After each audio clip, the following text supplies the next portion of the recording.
उसे साधनहीन दीन जान करके निज पद प्रदान किए। तब श्री विश्वामित्र जी महाराज ने श्री राम जी को निज नाथ के रूप में पहचान किए और बला अति बला नाम की विद्या श्री राम जी को प्रदान किए। उस विद्या का ऐसा महात्म है, प्रभाव है कि न तो उस विद्या के रहने से भूख लगती है, न प्यास लगती है, न कमजोरी आती है, न तेज घटता है।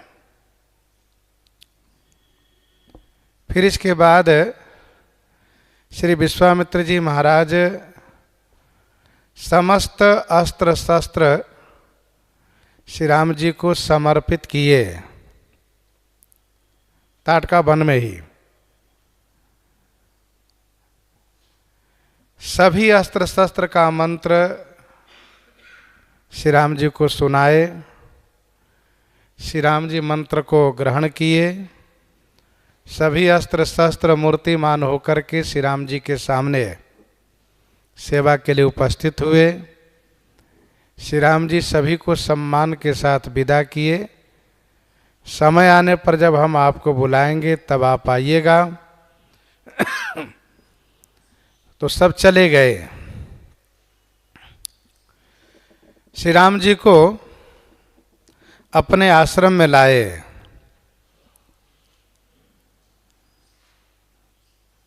भक्ति श्री राम जी को प्रिय हैं। भक्तों के साथ भगवान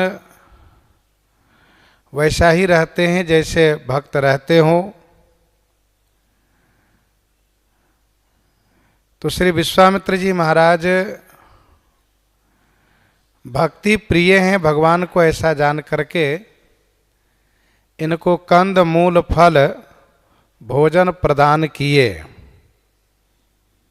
श्री राम जी उसे ग्रहण किए और रात्रि विश्राम किए। प्रातः कहा मुनि सन रघुराई, निर्भय यज्ञ करहु तुम जाई। निर्भय यज्ञ करहु तुम जाई। प्रातः कहा मुनि सन रघुराई।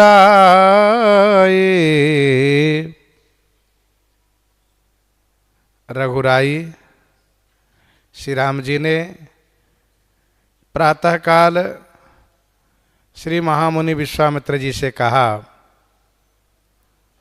कि आप यज्ञशाला में जाकर के निर्भय होकर के यज्ञ कीजिए।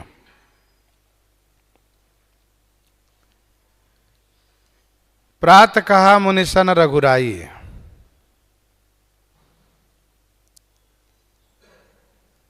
श्री राम जी की लीला का समय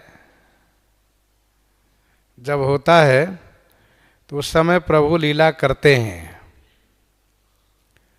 श्री राम जी सभी समय को अच्छी तरह से जानते हैं। इस समय में यज्ञ रक्षा की लीला होनी है। श्री राम जी ने श्री विश्वामित्र जी से स्वयं कहा, महामुनि को कहने का मौका नहीं दिए कि हे राघव, आप यदि यज्ञ रक्षा के लिए तैयार हैं तो यज्ञ में प्रारंभ करूं, ऐसा कहने का मौका नहीं दिए। श्री राम जी ने स्वयं कहा। तो समय पर श्री राम जी कार्य करते हैं। जिस कार्य का जो समय होता है उस समय वह कार्य पूरा करते हैं। जैसे कि समय जानि गुरु आए सुपाई, लेन प्रसून चले दो भाई। श्री विश्वामित्र जी महाराज पूर्ण रूप से शरणागति ग्रहण किए हैं। विद्या, अस्त्र, शस्त्र सब श्री राम जी को समर्पित कर दिए हैं। तो जब जीव सब प्रकार से भगवान के ऊपर निर्भर हो जाता है, भगवान के चरणों में अपने आप को समर्पित कर देता है, तो फिर आगे क्या होगा, क्या कार्य होगा, यह जीव को सोचना नहीं पड़ता, चिंता नहीं करना पड़ता। भगवान स्वयं उस कार्य को संपादित करते हैं।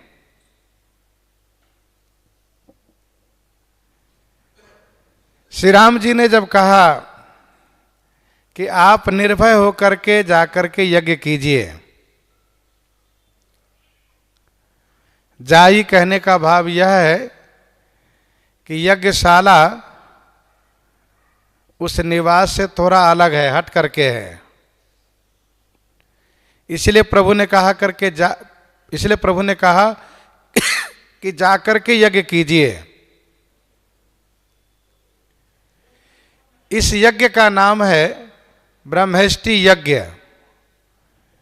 इस यज्ञ का नाम है ब्रह्मेष्टि यज्ञ। ब्रह्मेष्टि यज्ञ श्री विश्वामित्र जी महाराज कर रहे हैं। भगवान श्री रामचंद्र जी ने स्पष्ट किया है, कहा है कि आप निर्भय होकर के यज्ञ कीजिए, अर्थात आपका ध्यान मन यज्ञ में लगा रहे। आप किसी प्रकार से असुरों के आतंक की चिंता नहीं कीजिएगा।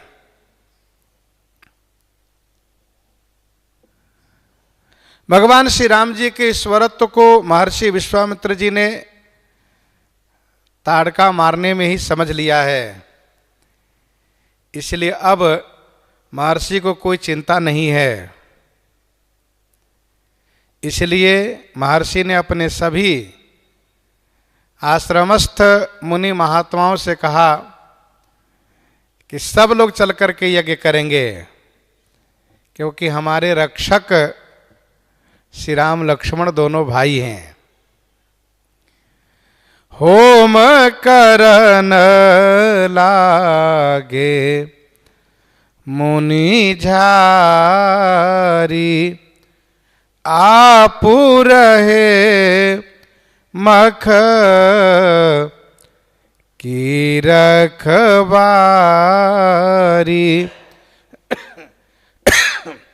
होम करन लागे मुनि झारी। मुनि झारी माने संपूर्ण मुनि मंडली, सभी मुनि समूह। झारी माने संपूर्ण। होम करन लागे, हवन करने लगे। आप भगवान श्री राम लक्ष्मण दोनों भाई मख की रखवारी रहे। मख माने यज्ञ की रक्षा में हैं। अध्यात्म रामायण और श्रीमद् वाल्मीकि रामायण दोनों में वर्णन है कि यह यज्ञ 6 दिन का है। दिन रात यह यज्ञ चला है। दिन रात यह यज्ञ अनुष्ठान चला है। होम करन लागे मुनिझारी, आप रहे मख की रखवारी।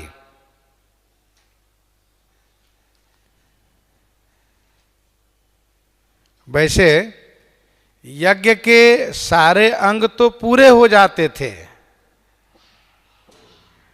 हवन करने में ही, आहुति देने में ही विघ्न हुआ करता था।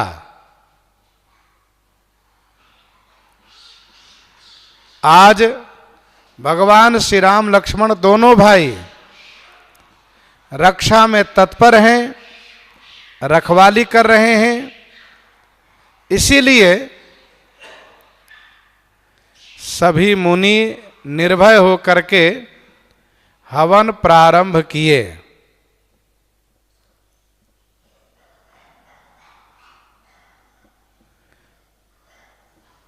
भगवान श्री राम लक्ष्मण दोनों भाई बड़ी सावधानी से रक्षा कर रहे हैं, कहीं से कोई चूक ना हो जाए।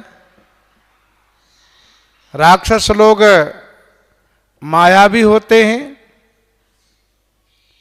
माया करके किसी प्रकार से कोई विघ्न न करें, इसलिए स्वयं सावधानी पूर्वक रक्षा कर रहे हैं। सुनि मारीच निशाचर कोहि लई सहाय धावा मुनि द्रोही। सुनि मारीच निशाचर कोहि लई सहाय धावा मुनि द्रोही। सुनि मारीच निशाचर कोहि लई सहाय धावा मुनि द्रोही। यह सुन करके क्रोही, कोही माने क्रोधी, निशाचर मारीच, लई सहाय माने अपनी सहायक सेना को साथ में लेकर के मुनि से द्रोह करने वाला धावा कर दिए। सुन करके क्रोधी मारीच निशाचर जो मुनियों से द्रोह रखते हैं, अपनी सहायक माने सेना के सहित धावा कर दिए।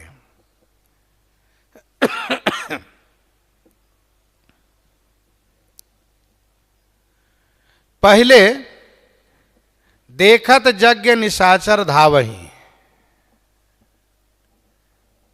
गोस्वामी जी ने ये कहा है कि पूर्व में देखत यज्ञ, जब यज्ञ को देखते थे ये लोग तब हमला करते थे, परंतु आज सुन करके हमला किए। जब यज्ञ कुंड से धुआं ऊपर की ओर जाती थी तो राक्षस लोग तुरंत हमला करते थे। मुनि लोग, यज्ञ करने वाले लोग बहुत उच्च स्वर से मंत्र उच्चारण नहीं करते थे, इसलिए असुर लोग यज्ञ की धुआं देख करके हमला करते थे। और आज मुनि महात्मा सभी लोग बड़े उच्च स्वर से मंत्र उच्चारण कर रहे हैं। इसलिए गोस्वामी जी ने कहा कि सुन करके, अथवा तो इसका दूसरा भाव यह है कि मारीच ने सुना। मारीच बड़ा है, सुबाहु छोटा है। मारीच और सुबाहु ने सुना कि मेरी माता को जिन राजकुमारों ने मारा है वही इन महात्माओं की रक्षा में खड़े हैं, यज्ञ की रक्षा कर रहे हैं, तो क्यों न हम चल करके उनको मारें और माता की हत्या का बदला लें। इसलिए गोस्वामी जी ने लिखा कि सुनि मारीच निशाचर कोहि।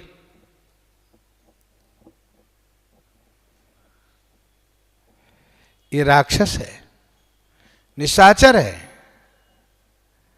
क्रोधी है, इनमें क्रोध की प्रबलता है और क्रोध पाप का मूल है। अतएव ये महान पापी हैं। लय सहाय धावा मुनिद्रोही, सहायकों को लेकर के मुनि से द्रोह करने वाले धावा किए, हमला कर दिए। 63 लाख सेना लेकर के मारीच सुबाहु ने धावा किया है। 63 लाख। भगवान श्री राम लक्ष्मण जी देख रहे हैं कहीं से कोई विघ्न न हो, बाधा न हो। इसी बीच असुर लोग दिखाई दिए। बिनु फरमान राम ते ही मारा, सत जो जन गा सागर पारा, सत जो जन गा सागर पारा। बिनु फरमान राम ते ही मारा। ते ही किसको? मारीच को। श्री राम जी ने बिनु फर बाण मारा। बिनु फर माने बिना फल के।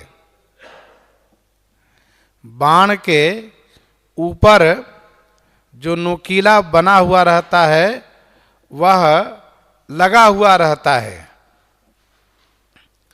उसको हटा देने से, खोल देने से बाण केवल दंडावत रह जाता है। तो भगवान श्री राम जी ने मारीच को बिना फल के बाण से मारा। बिना फल के बाण से। वह नुकीला हटा दिए, फल हटा दिए। बिना फल के बाण से मारने पर मृत्यु नहीं होती है। जैसे देखा भरत विशाल अति निश्चर मन अनुमानी, बिन फर सायक मारे उचाप श्रवण लगितानी।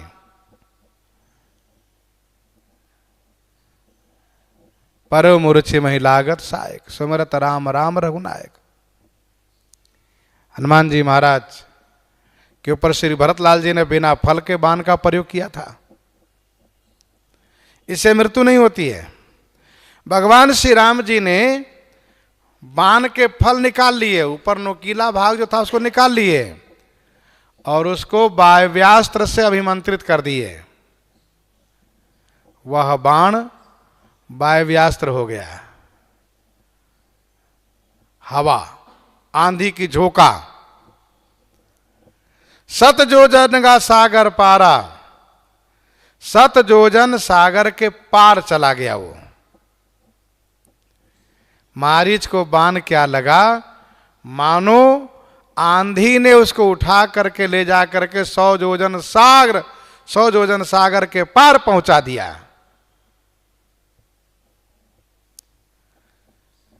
पारा का अर्थ होता है उस पार। सिद्धा आश्रम बक्सर से समुद्र तट तक 100 जोजन है।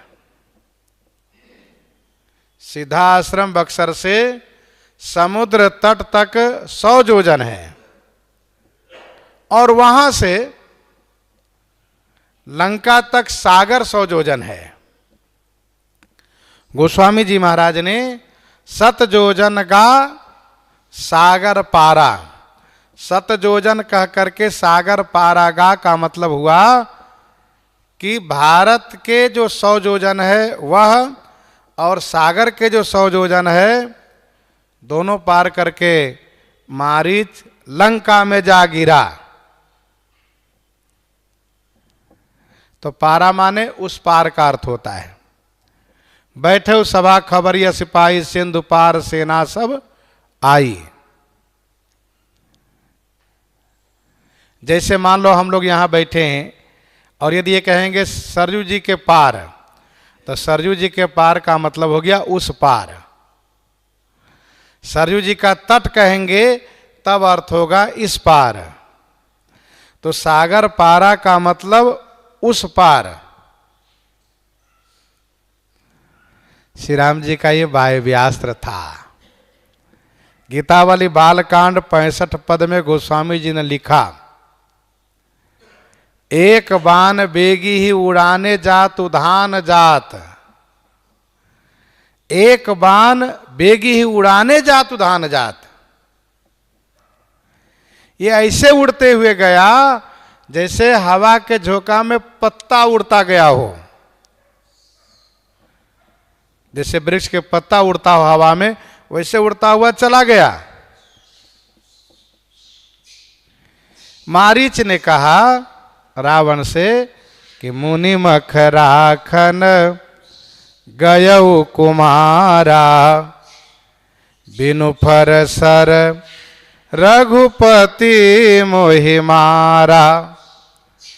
सत जो जन आयऊ छन माही, तिन सन बयर किए भल नाही। भय मम कीट भृंग की नाई, जहाँ तह मैं दे खाऊं दो भाई। मारीच ने कहा एक क्षण में मैं चला आया। सतजोजन आयो छन माही। अब उस बाण रूपी वायव्यास्त्र का वेग कितना तेज था, मारीच के शब्द से ही पता चलता है। 100 जोजन एक क्षण में पहुंच जाना।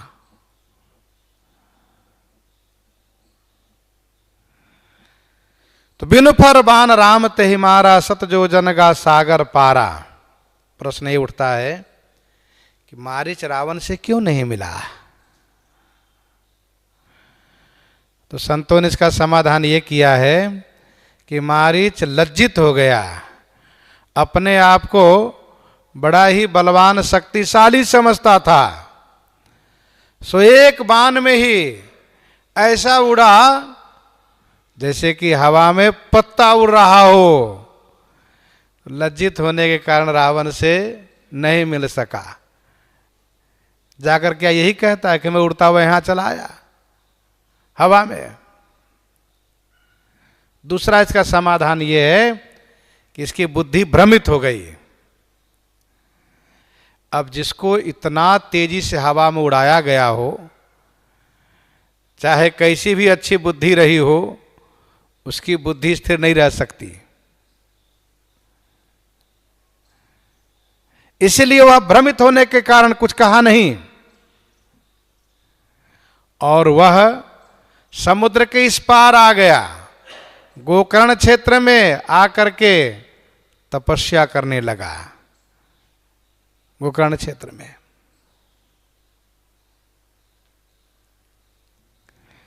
एक प्रश्न और है, भगवान श्री राम जी ने उनको मारा क्यों नहीं? मार दिए होते श्री राम जी, मार दिए होते तो अच्छा ही होता। तो एक संत ने यह कहा कि श्री राम जी मार कैसे देंगे, क्योंकि इससे आगे लीला में और सेवा लेनी है। भगवान श्री राम जी की लीला में जो जैसे पात्र हैं, समय समय पर उनके द्वारा वह कार्य करवाएंगे। तो इसलिए श्री राम जी ने इनको नहीं मारा। मार देंगे तो फिर श्री सीता हरण में हिरण कौन बनेगा? जितना बढ़िया हिरण मारीच बन लेता है, उतना बढ़िया कोई और बन भी तो नहीं सकता। इसलिए भगवान श्री राम जी ने इसको जिंदा रखा। मारीच ने रावण से कहा, देखिए उनसे विरोध बिल्कुल मत कीजिए, आप मेरा कहा मानिए। वे ऐसे सामर्थ्यवान हैं कि जिसको मारते हैं वह मरता है, जिसको जिलाते हैं वही जीता है। मारे मरिए जियाए जीजिए, 63 लाख सेना को मेरे भाई सुबाहु को उन्होंने मार दिया, मर गए सब, मुझे जिला दिया इसलिए मैं जिंदा रहा। इसलिए मैं कहता हूं कि उनसे विरोध मत करो आप।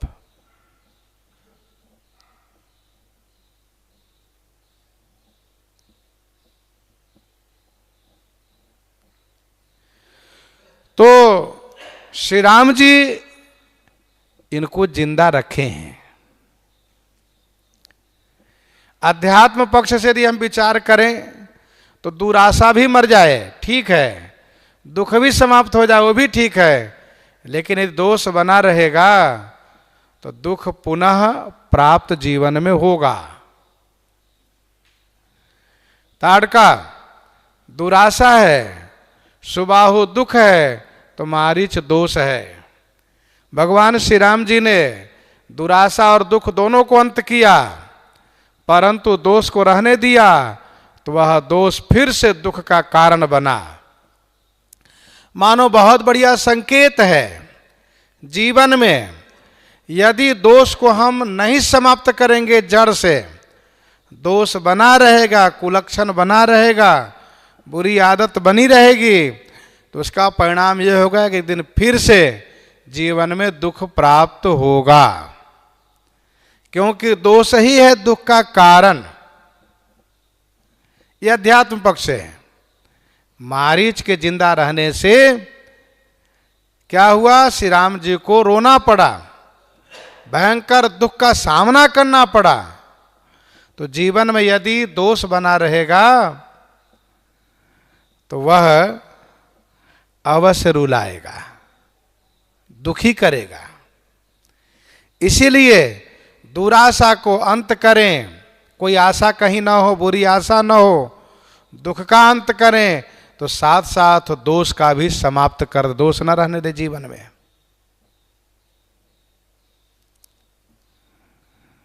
सत जो जनगा सागर पारा, समुद्र पार गिरा, लंका में लज्जित था, भ्रमित था, फिर धीरे से वापस इस पार आकर के गोकर्ण क्षेत्र में तप करने लगा। ये मारीच की कथा में है। आगे गोस्वामी जी कहते हैं, भगवान श्री राम जी ने मारीच को तो हवा में उड़ाया और सुबाहु को पावक सर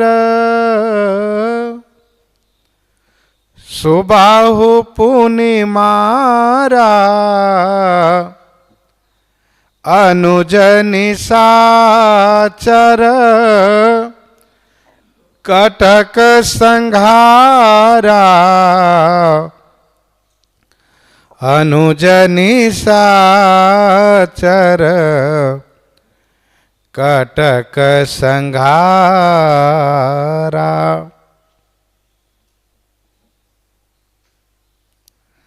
पावक सर सुबाहु पुनि मारा।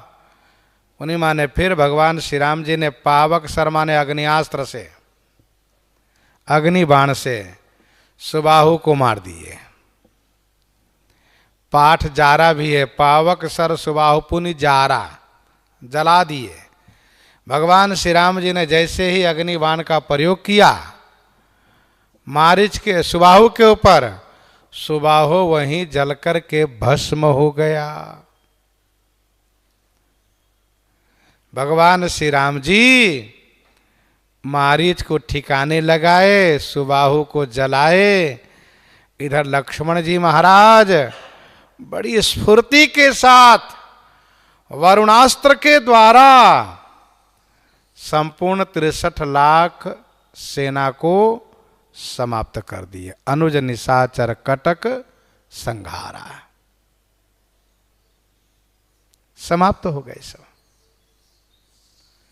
पावक सर सुबाहु पुनि जारा, अनुज निशाचर कटक संघारा।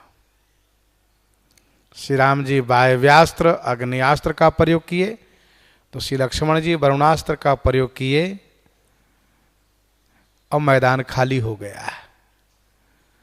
कोई राक्षस बचे नहीं, सब समाप्त हो गए।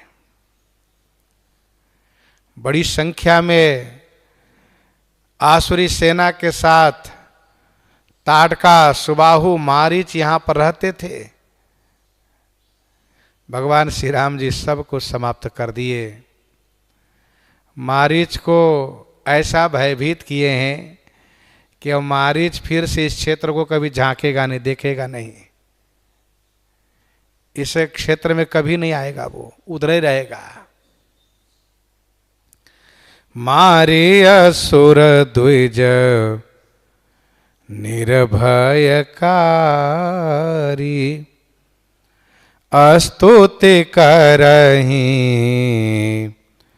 देव मुनि झारी। मारी असुर द्विज निर्भय कारी, स्तुति करहि देव मुनि झारी। मारी असुर द्विज निर्भयकारी, स्तुति करहि देव मुनि झारी। असुरों को मार करके द्विज ब्राह्मण को निर्भय प्रदान किए। असुर को मारने वाले द्विज ब्राह्मणों को निर्भय करने वाले की स्तुति देव मुनि झारी करहीं। देवता मुनि, झारी माने संपूर्ण, सभी देवता मुनि स्तुति कर रहे हैं।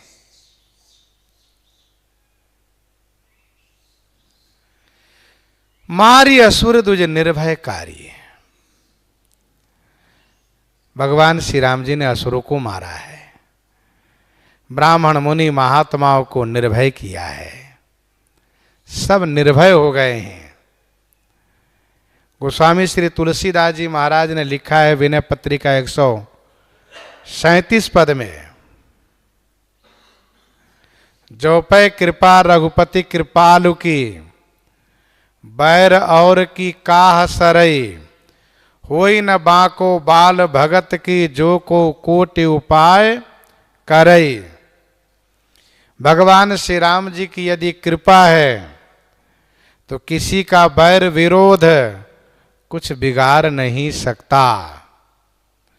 चाहे शत्रु कितना भी उपाय कर लें, लेकिन भक्त का एक बाल भी बांका नहीं हो सकता।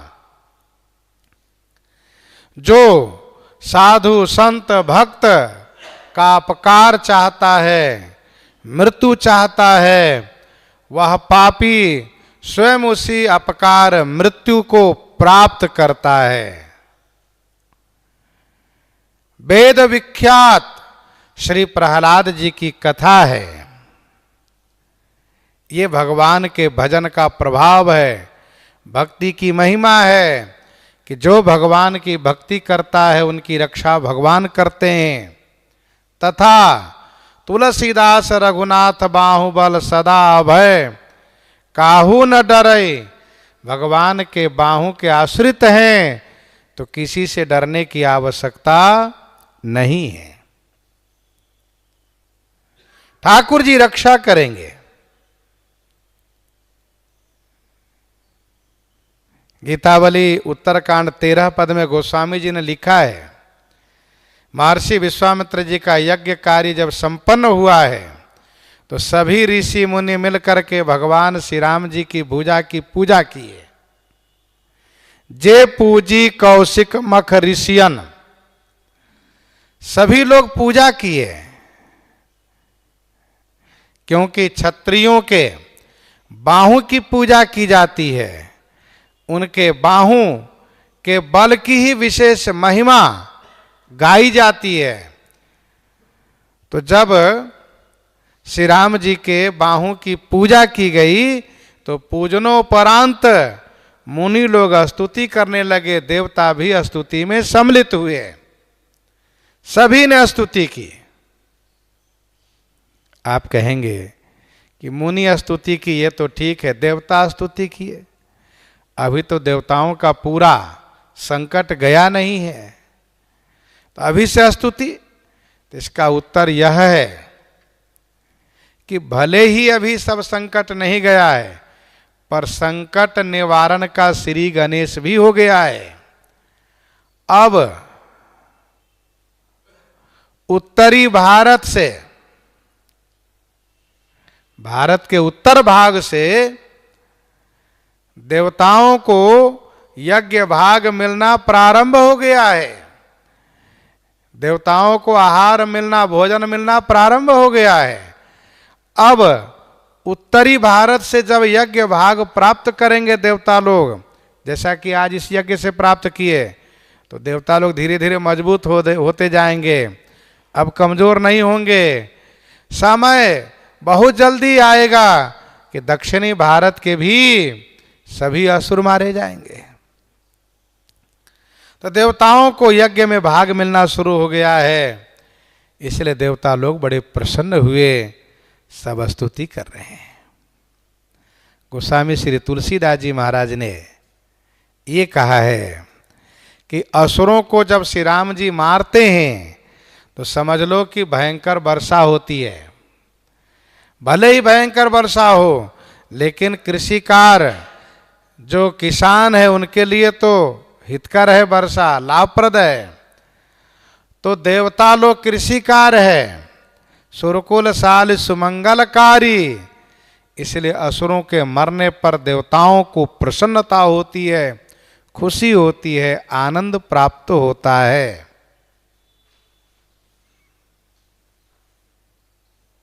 बरसै सुमन देव मुनि वृंदा, जय कृपाल जय जयति मुकुंदा। तह पूनि कछुक दिवस रघुराया, रहे किन्ह विप्रन परदाया। तह पुनि कछुक दिवस रघुराया, रहे किन्ह विप्रन परदाया।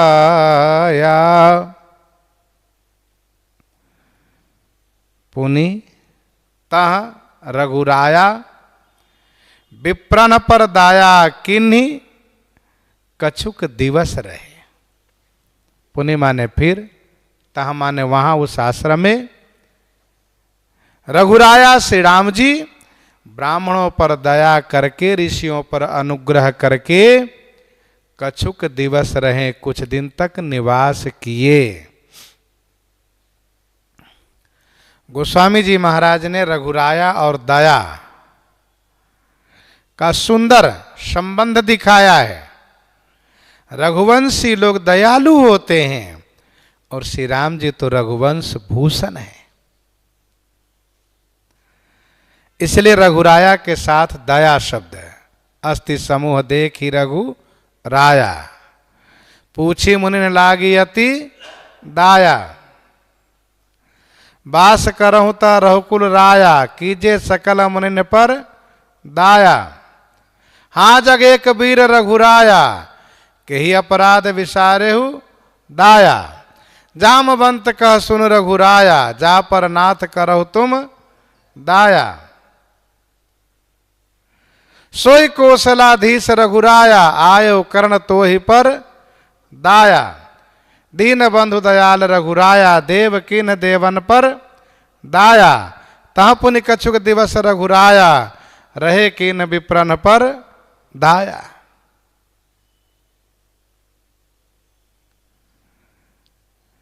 भगवान श्री राम जी यज्ञ संपन्नोपरांत श्री गुरु जी से कह सकते थे कि गुरु जी यज्ञ कार्य संपन्न हो गया, अब आप हमें घर पहुंचा दीजिए, कह सकते थे। मेरा मन यहां नहीं लगता है, मैं घर जाना चाहता हूं। वैसे सामान्य गृहस्थ परिवार के बालक बाबा के आश्रम में इसी प्रकार से कार्य होने के बाद वे जाने में तत्पर हो जाते, नहीं ठहर सकते। लेकिन श्री राम जी सामान्य राजकुमार नहीं, ये तो भगवान है, इनको तो बाबाओं के साथ खूब मन लगता है। घर से ज्यादा मन तो वन में लगता है, मुनि आश्रम में लगता है। जब इनको 14 वर्ष का वनवास प्राप्त हुआ तो श्री राम जी ने कहा, मुनिगण मिलन विशेष बन सबहि भांति हित मोर। इन मुनि महात्माओं के साथ रहना, सत्संग प्राप्त करना, बाबाओं की सेवा करना, ये तो बहुत बड़ी उपलब्धि है जीवन की, बहुत बड़ा सौभाग्य है जीवन का। श्री राम जी ऐसा मानते हैं। भगवान श्री राम जी इन महात्माओं के साथ, श्री विश्वामित्र जी के साथ बने हुए, कुछ दिन तक बने हुए हैं। श्री विश्वामित्र जी जानते हैं श्री राम जी को मन लगाने के लिए खुराक क्या है।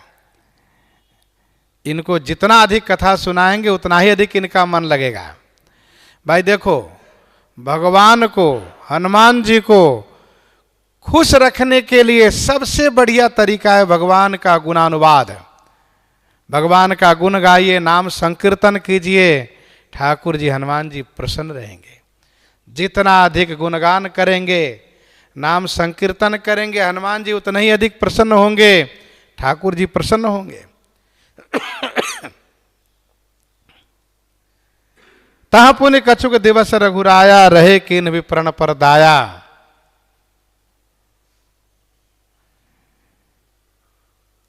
कुवार आश्विन के अमावस को आश्रम में पहुंच गए थे श्री विश्वामित्र जी। प्रतिपदा को यज्ञ प्रारंभ हुआ, 6 दिन यज्ञ हुआ। इसके बाद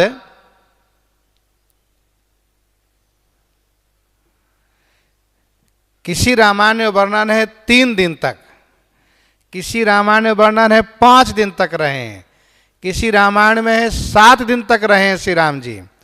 गोस्वामी जी ने सभी रामायण के मत को सम्मान करते हुए लिख दिए कछुक दिवस। भगवान श्री राम जी कुछ दिन तक श्री विश्वामित्र जी के साथ आश्रम में बने रह गए। विप्रण पर दया करी, कहने का भाव यह है कि अभी अभी बड़ी संख्या में 63 लाख की संख्या, बड़ी संख्या होती है, सेना सहित सुबाहु, ताड़का, इन सब का अंत किया गया है, सबको मारा गया है, मारेज को उड़ा दिया गया हवा में। अब हो सकता है कि यह जानकारी रावण को मिले, क्योंकि असुरों का केंद्र, राक्षसों का राजा रावण है, तो असुरों का केंद्र लंका है। तो वहां तक सूचना जाने के बाद हो सकता है कि वह कुछ असुरों को भेजे खबर लेने के लिए, देखने के लिए।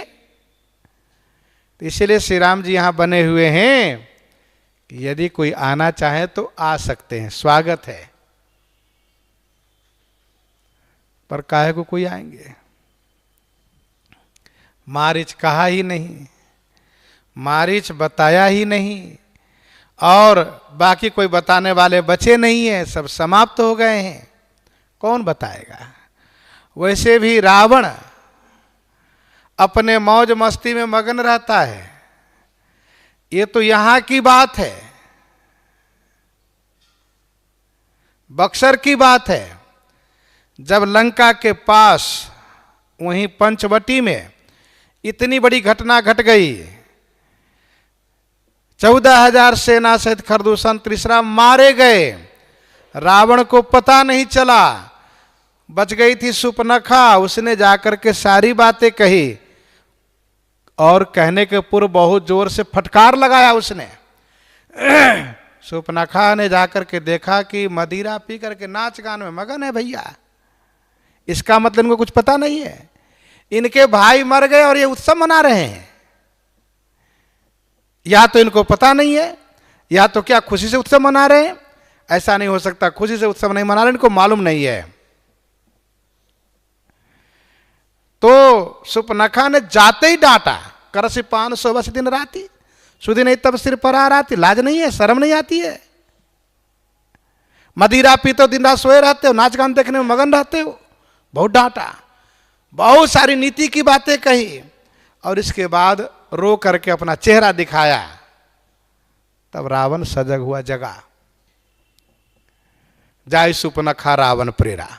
तो कहने का भाव यह है कि यहाँ से कोई बताने वाला बचा नहीं, जो बचा वो बेचारा बताने लायक ही नहीं रहा। उसको एक क्षण में 200 योजन लगभग हवा में उड़ाया गया हो, एक क्षण में उसकी क्या गति हुई होगी, क्या हाल हुई होगी। राक्षस था, मजबूत था, बच गया ना तो मर जाता आकाश ही में वो। तो भगवान श्री राम जी यहाँ पर कुछ दिन तक निवास किए।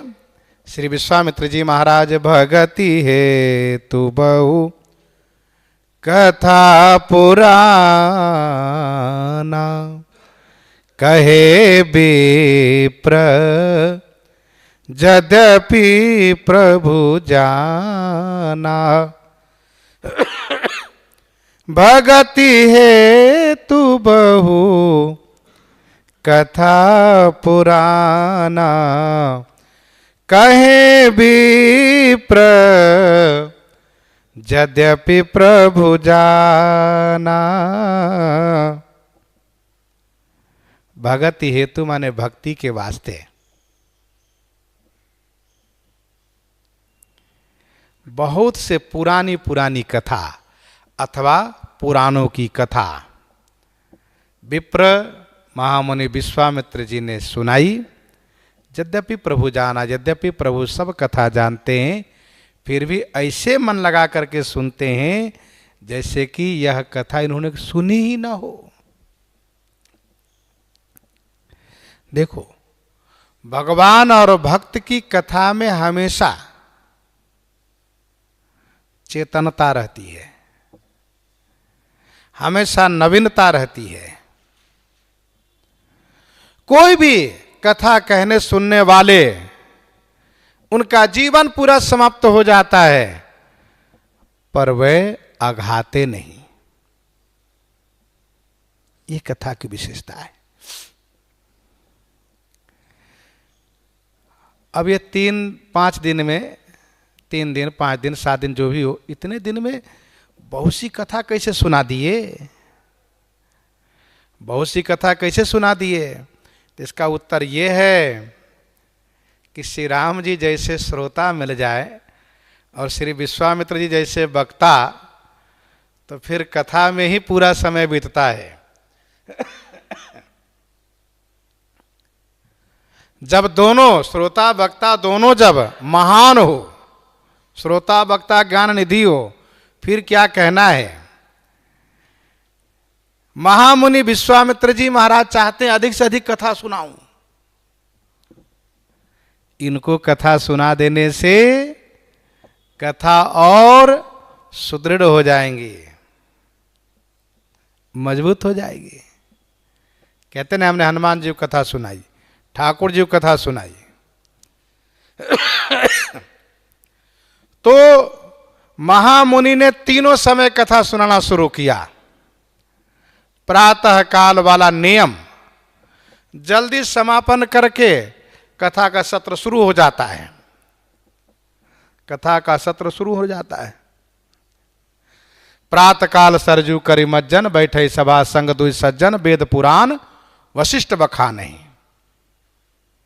तो प्रातः काल का सत्र शुरू हुआ, मध्याह्न का समय आया, और मध्याह्न का समय आया तो कथा विराम दी गई। और विराम देने के बाद करी भोजन मुनिवर विज्ञानी, लगे कहन कछु कथा पुरानी। फिर कथा शुरू हो गई। अभी भी है, कुछ वक्ता लोग 2 समय कथा करते हैं, सुबह भी सायंकाल भी, दोनों समय कथा करेंगे। कुछ प्रांतों में ऐसा है।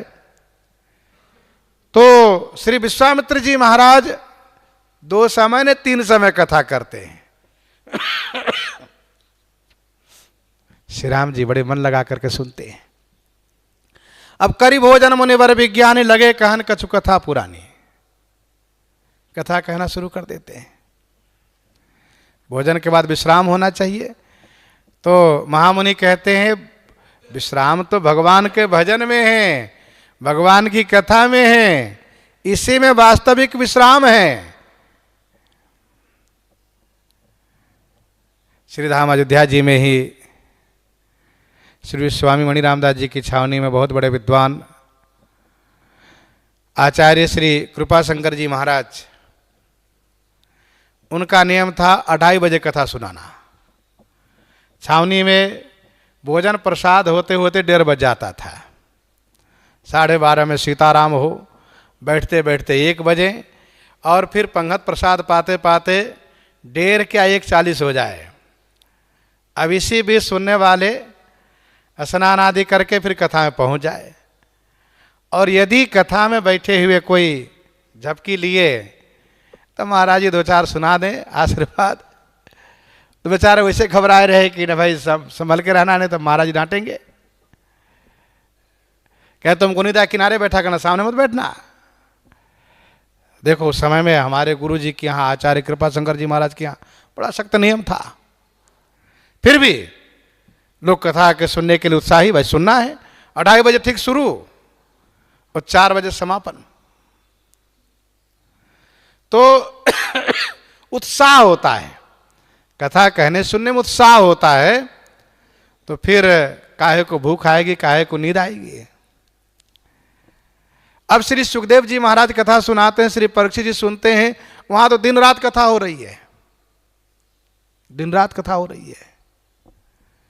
बीच में जब श्री सुखदेव जी कहते हैं परीक्षित जी थोड़ा विश्राम कर लो, कुछ खा पी लो, कहा नहीं, कथा विराम करेंगे मेरे जीवन का विराम हो जाएगा। ये कथा का रस, कथा का आनंद है। हम लोग तो कथा कहते सुनते तो घड़ी देखा करते कितना समय हुआ, सुनने वाले भी देखते हैं और कहने वाले भी देखते हैं, हम लोग देखा करते हैं। और कहने वाले थोड़ा विलंब के तो सुनने वाले परेशान हो जाते हैं। तो कुछ कथावाचक लोग तो नियम थोड़ा बदल दिए, बीच में थोड़ा विराम करते, जाओ चाय पानी कर लो, फिर आ कथा सुनेंगे, कहेंगे सुनेंगे। 1-1.5 घंटा कथा किए, फिर 10 मिनट के लिए छुट्टी। अब यहाँ 1.5 घंटे में परेशान हो जाते हैं।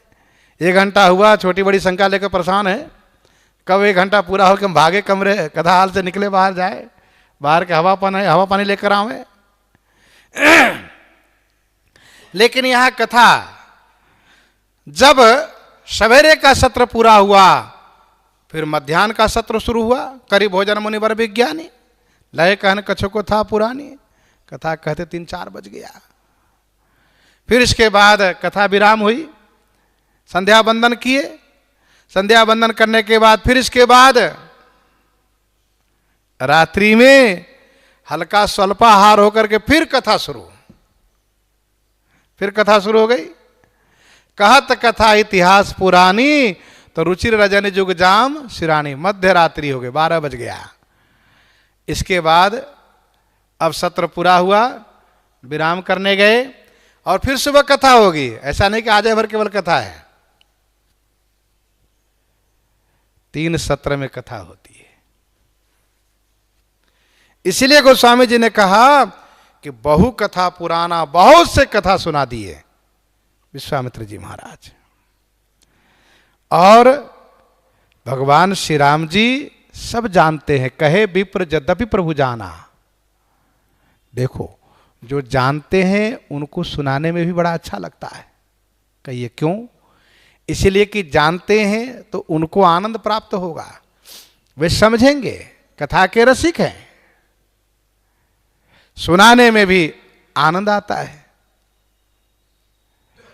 जो नहीं जानते हैं वे जब जानेंगे तो उनको भी आनंद प्राप्त होगा। माना जी की चौपाई है, तदपि कहे गुरु बार ही बारा। गुरु जी बार बार सुना रहे हैं, बार बार सुना रहे हैं, पुनरावृत्ति कर रहे हैं। एक संत ने कहा कि भाई देखो 12 बार सुनना चाहिए। कितना? 12 बार। अब वो संत का विनोद है। वस्तुतः इसका मतलब है कि जब तक समझ में ना आवे तब तक सुनो। तदपि कहे गुरु बार ही बारा, बार बार उन्होंने सुनाया। जितना अधिक सुनेंगे उतना ही अधिक समझ में आता है। और हां, जितना कहेंगे सुनेंगे उतना ही अधिक आनंद प्राप्त होता है। तब मुनि सादर कहा बुझाई, चरित एक प्रभु देखिए जाई।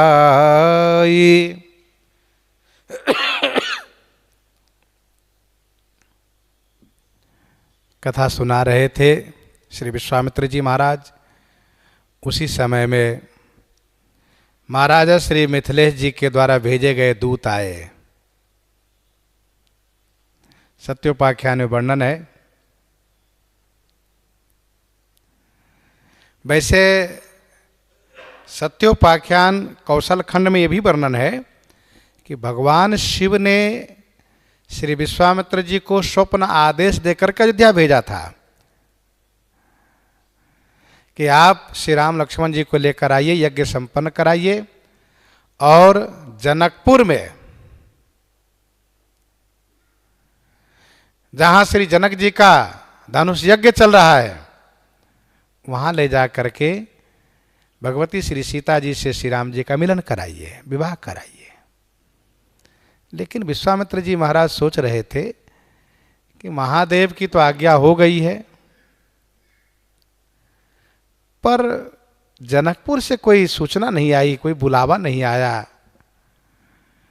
तो विश्वामित्र जी महाराज वैसे बिना बुलाए जल्दी जाते नहीं कहीं।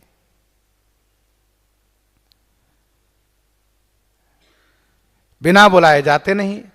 भगवान शिव की आज्ञा है, तो भगवान शिव ने ही श्री जनक जी को प्रेरित किया कि आप उनको बुलवाइए, तब आएंगे,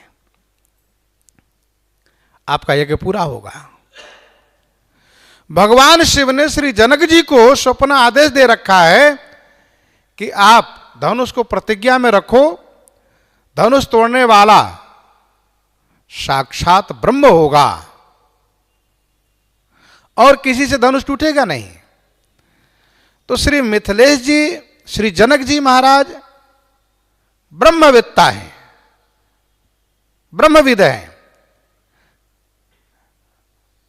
लेकिन उन्होंने सोचा कि धनुष तोड़ने वाला ब्रह्म होगा। मैं तो निराकार को ध्याता रहा हूं जीवन भर, ब्रह्म साकार होगा तो सचमुच वे ब्रह्म ही हैं। इसको प्रमाणित करने वाला भी तो कोई चाहिए, कोई प्रमाणित करने वाला चाहिए कि सचमुच ब्रह्म है।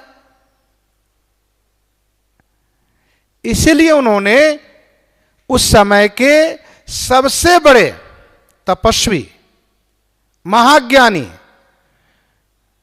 महान ब्रह्मविद, ब्रह्मवेत्ता ब्रह्मर्षि विश्वामित्र जी महाराज को बुलाने का निश्चय किया। नहीं तो धनुष यज्ञ में श्री विश्वामित्र जी को बुलाने का क्या मतलब था? और कोई मतलब तो था नहीं। उन्होंने केवल इसलिए बुलाया कि महर्षि विश्वामित्र जी धनुष टूटने के बाद यह प्रमाणित करेंगे कि हां साक्षात ब्रह्म हैं।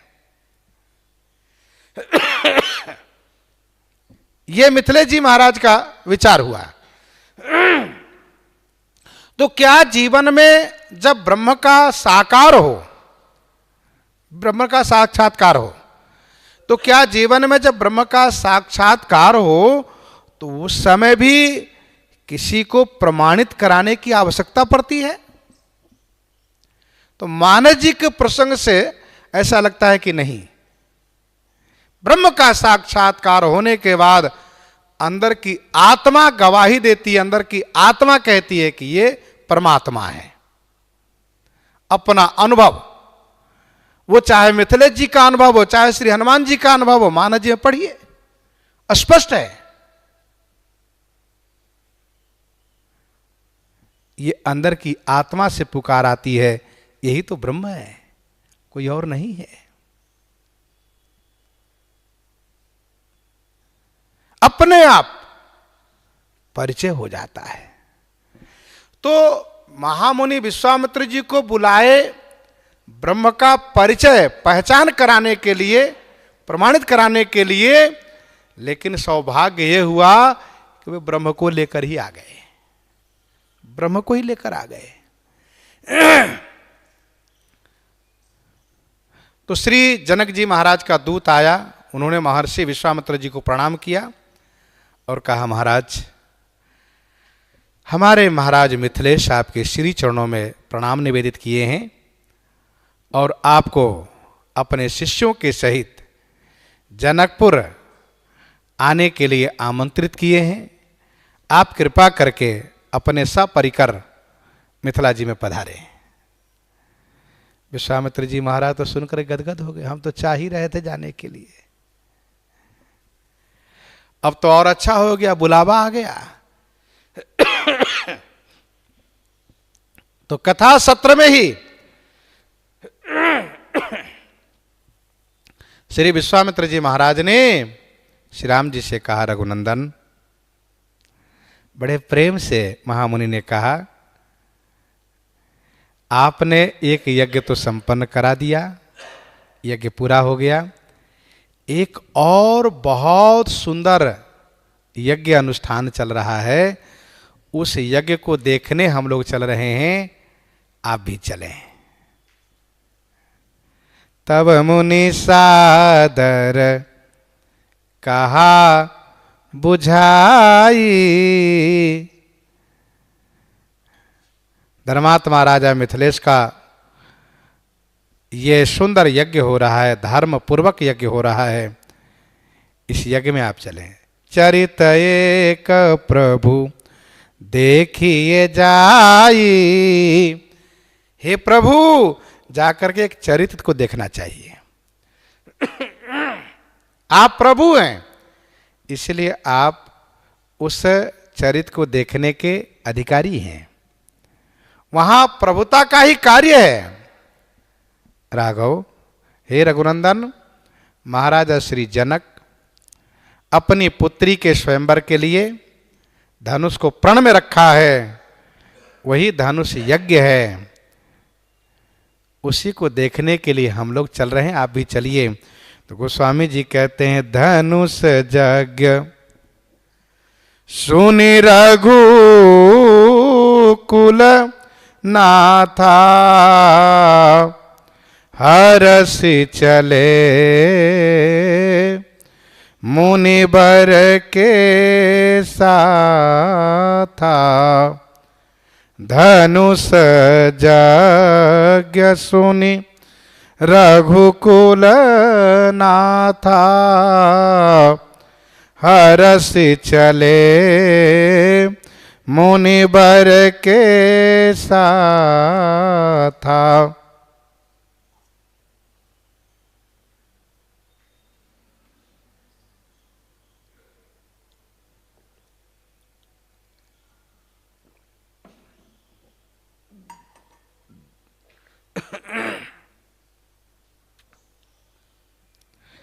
धनुष यज्ञ सुनि रघुकुल नाथा, हरसि चले मुनिवर के साथा।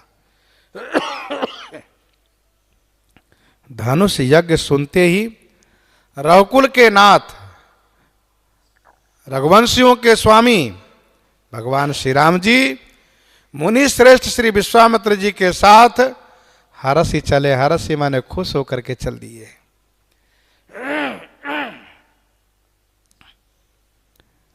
धनुष यज्ञ सुनि रघुकुल नाथा, हरसि चले मुनिवर के साथा।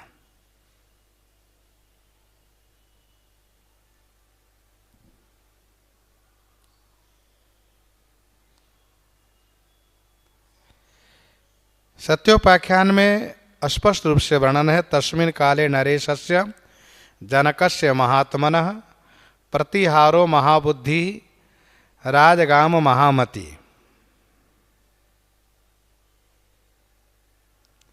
ये पंचम अध्याय में स्पष्ट वर्णन है।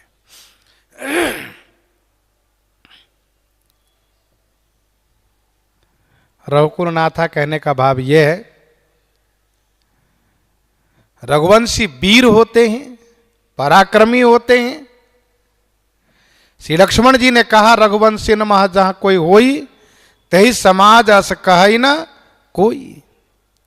जहां रघुवंशी का बालक कोई हो, उस समाज में क्षत्रिय का मान नहीं गिराया जा सकता, कोई क्षत्रियों को अपमान नहीं कर सकता। श्री राम जी रघुकुल के नाथ हैं। एक संत ने कहा कि आज विजयदशमी का दिन है। कुवार आश्विन के शुक्ल पक्ष के दशमी तिथि विजयदशमी के दिन है, तो धनुष यज्ञ करी, धनुष की पूजा करके तब चले हैं। ऐसा भी पाठ और अर्थ महात्माओं ने किया है। प्रस्तुत प्रसंग का जो स्वरूप है, धनुष यज्ञ हो रहा है, यह सुन करके श्री राम जी मुनि श्रेष्ठ श्री विश्वामित्र जी के साथ बड़ी प्रसन्नता के साथ प्रस्थान किए।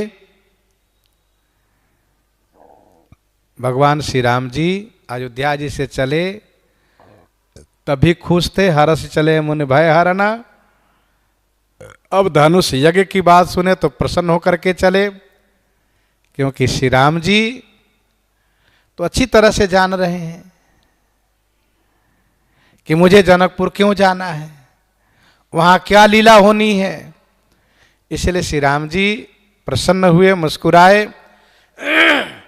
प्रसन्नता यात्रा के समय शुभ शगुन है। श्री राम जी चल दिए। आश्रम एक दीख मग माही, खग मृग जीव जंतु तह नाही। खग मृग जीव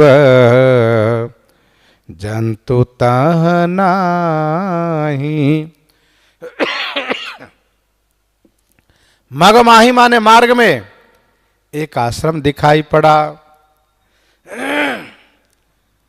उस आश्रम में न खग माने पक्षी है, न मृग माने पशु है।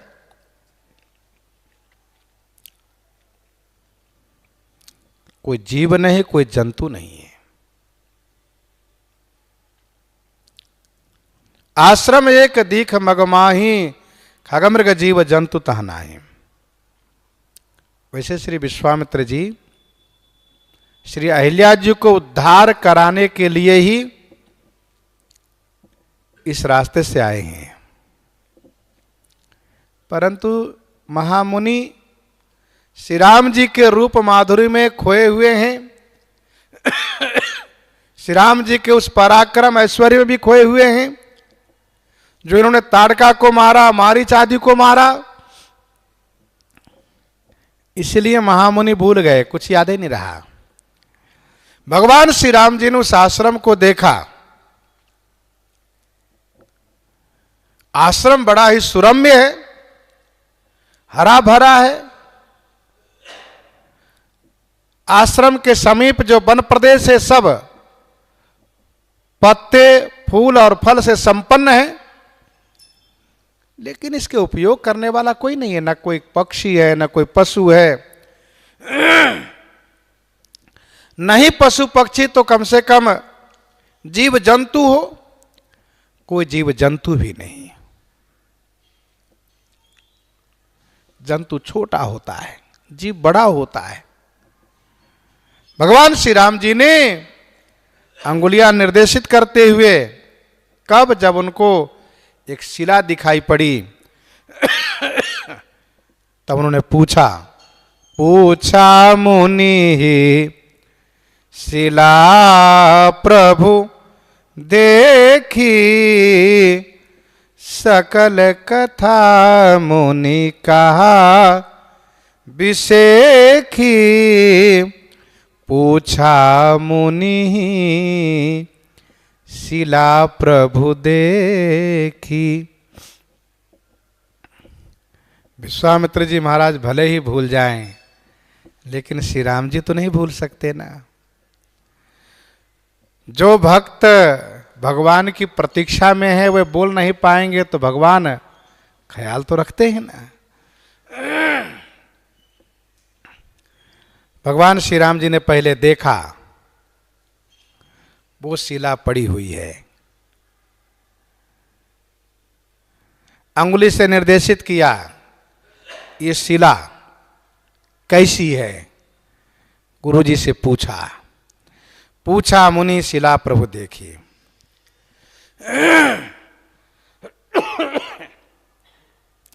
श्री विश्वामित्र जी महाराज बड़े आनंदित हो गए, रोमांचित हो गए। धन्य हो प्रभु, मैं तो भूल ही गया था, परंतु आप दया के सागर हैं, इसलिए आप हमसे पूछ रहे हैं, क्योंकि आप हमसे बिना पूछे उद्धार करेंगे नहीं। जब तक हम कहेंगे नहीं तब तक आप उद्धार करेंगे नहीं। तो हमसे पूछ रहे हैं जिससे हम कहें आपसे, जय हो आपकी बलिहारी प्रभु। श्री विश्वामित्र जी ने सारी कथा कह सुनाई। रघुनंदन, ये महान तपस्वी महर्षि गौतम का आश्रम है। ये गौतम ऋषि यही तपस्या किए हैं।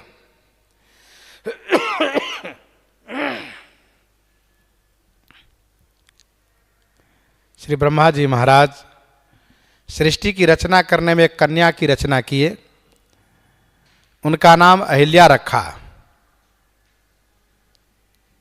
जिनमें कोई दोष न हो। बहुत सुंदर नारी को बनाया। उनको देख करके सबके मन में चाह हुई कि ये नारी हमें मिले।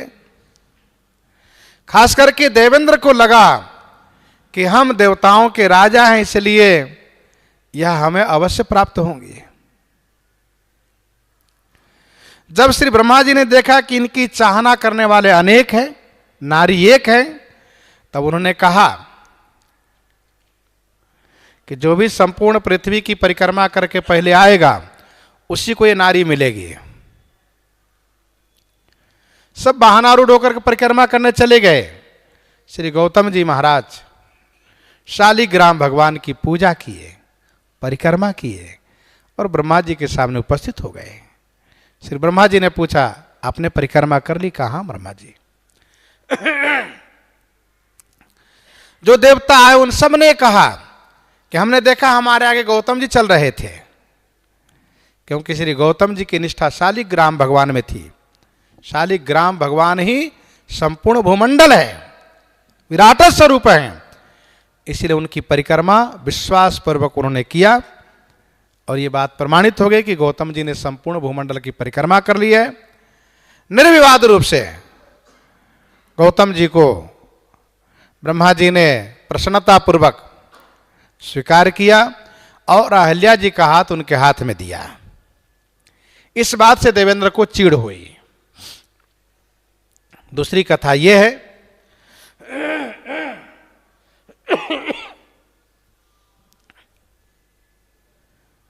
कि ब्रह्मा जी ने जब श्री अहिल्या जी को बनाया तो सभी ने उनको चाहा, सभी ने चाहा। यह देख करके श्री ब्रह्मा जी ने श्री अहिल्या को गौतम जी के पास थाती के रूप में रखा, धरोहर के रूप में। कहा, हे गौतम ऋषि, आप इनकी रखवाली करें, रक्षा करें, मैं निर्णय बाद में करूंगा इनका विवाह कहां करना है। सो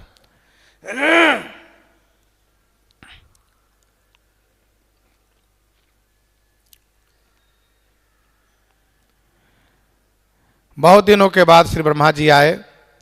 श्री गौतम जी का संयम वैराग्य को देखा, बड़े प्रसन्न हो गए। श्री अहिल्या जी के साथ रहते हुए भी गौतम जी में कोई विकार नहीं आया, जिससे ब्रह्मा जी प्रसन्न हुए और प्रसन्न होकर के श्री अहिल्या का विवाह गौतम जी के साथ कर दिए। इससे देवराज इंद्र को बड़ी चीड़ हुई। वह समय की तलाश किया, समय की प्रतीक्षा किया कि हम इनके साथ रमण करेंगे। एक दिन गौतम जी मध्यरात्रि में ही गंगा नहाने चले गए। मुर्गा ने पहले ही बोल दिया। गौतम जी भ्रमित हो गए। पहले ऋषि मुनि तारा देख करके, पशु पक्षी की आवाज सुन करके रात्रि के समय का अनुमान करते थे। जब श्री गंगा तट पर गए, इसी बीच में यह इंद्र श्री गौतम जी का वेश बना करके आश्रम में प्रवेश किया।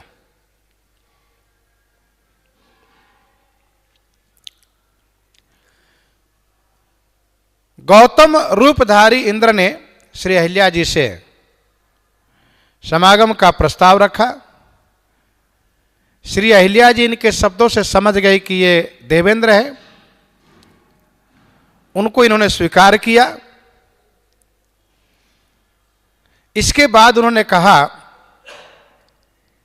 कि ऋषि से आप अपनी और मेरी रक्षा करें। यह बात श्रीमद् वाल्मीकि रामायण में वर्णन है। श्री अहिल्या जी ने गौतम रूपधारी इंद्र के साथ समागम करके प्रसन्नता दिखाई और उन्होंने कहा कि अब आप अपनी और मेरी रक्षा करें। जब देवेंद्र वहां से कुटिया से निकले तो वह अपने वेश को धारण नहीं कर सके, गौतम रूप में ही थे। तब तक श्री गौतम जी उधर से आ गए।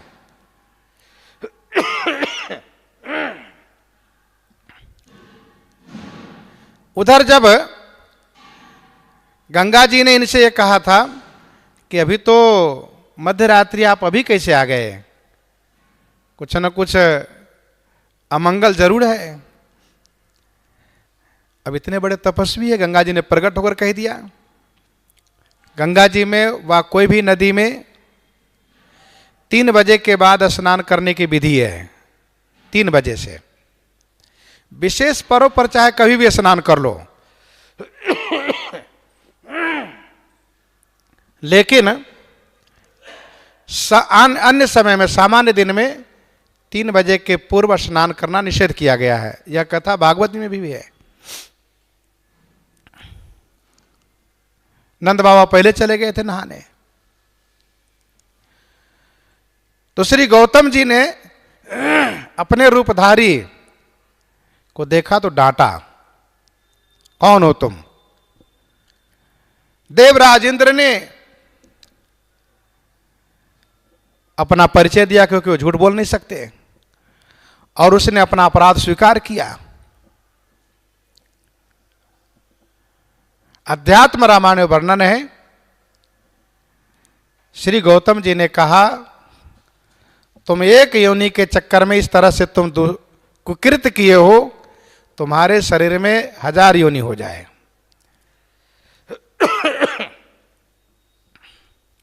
हजार योनि हो जाए। मानस जी में इसका प्रमाण भी है।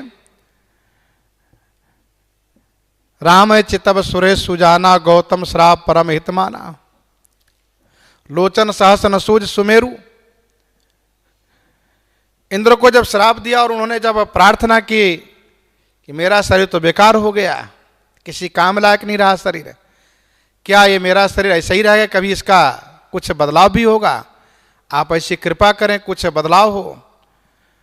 तब गौतम जी ने कहा कि जब श्री राम जी के दुल्हा वेश में तुम दर्शन करोगे, उसी समय में तुम्हारे ये नेत्र के रूप में परिणत हो जाएंगे, नेत्र हो जाएंगे।